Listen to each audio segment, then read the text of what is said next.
Recording in progress. Hey everyone, so this is my Physics 1 Lab 2. My name is Ansley Hightower.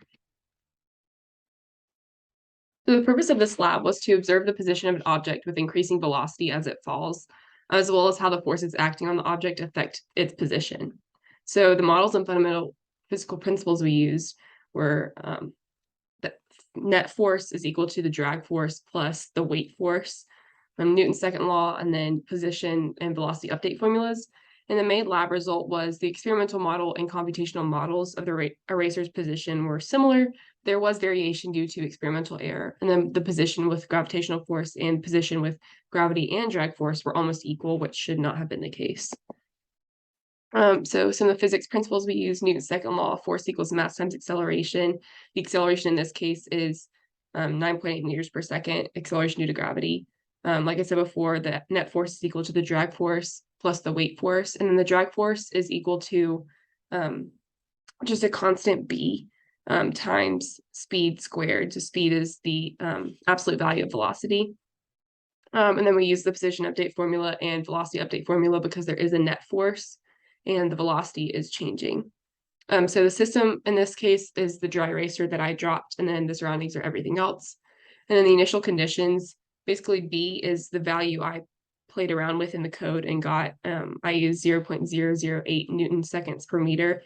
And then the mass I looked up, just a general mass of a dry eraser. And the velocity is 0 in all directions, 0 meters per second.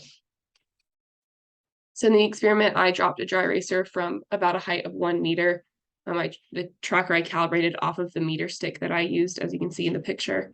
And then I didn't use the full video. I used only the portion from when the eraser was dropped to right when it hit the ground. So in the computational model with just gravity, I put in the ball's mass, like I talked about before, and a ball's initial position that I got from tracker. And then to calculate the net force, I did the ball's mass times gravity times j hat, and j hat was a vector 0, 1, 0, which just shows the direction that the ball is falling. And then we use the position update formula and velocity update formula to change the net force. Change the velocity, excuse me. And then in the computational model of gravity and drag, we had to add a drag force, obviously. And the drag was negative b times the magnitude of the velocity squared. So magnitude would just be the speed. And then the norm of ball dot vel is turning the drag force back into a vector so that it can be added to the weight force. And then b, I played around with until it was similar to the velocity, or the position from the gravity computational model, the final position, although it was supposed to be similar to the final position in the experiment, but there was error somewhere, and I'm not sure, and I couldn't find it.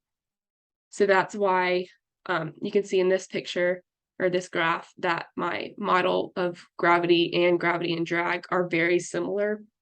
And that should not have been the case. The model of gravity and drag should have been different than just gravity, because gravity and drag is obviously accounting for air resistance. So there was some error in my code that I just couldn't find.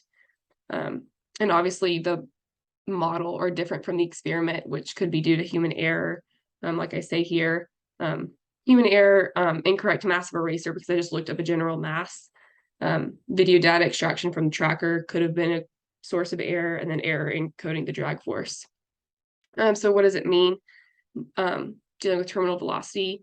Neither of my computational models predict terminal velocity, because terminal velocity is shown as a constant velocity on a velocity time graph, and that was not shown in my velocity time graphs. And then if the eraser had been thrown instead of just dropped, there would have been an initial velocity in the x direction.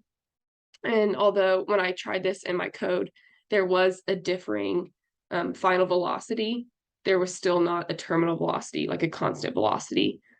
So here my gravity and drag, and then gravity and drag with an initial velocity in the x direction. You can see there's a difference in the final velocity, but there's still no terminal velocity. So in conclusion, when an object falls, gravity is not the only force acting. There's also air resistance, or a drag force, that must be accounted for. And the differences between the experimental model and computational model with gravity, and then computational model with gravity and drag can be attributed to human error using Tracker and GlowScript. Thanks, guys.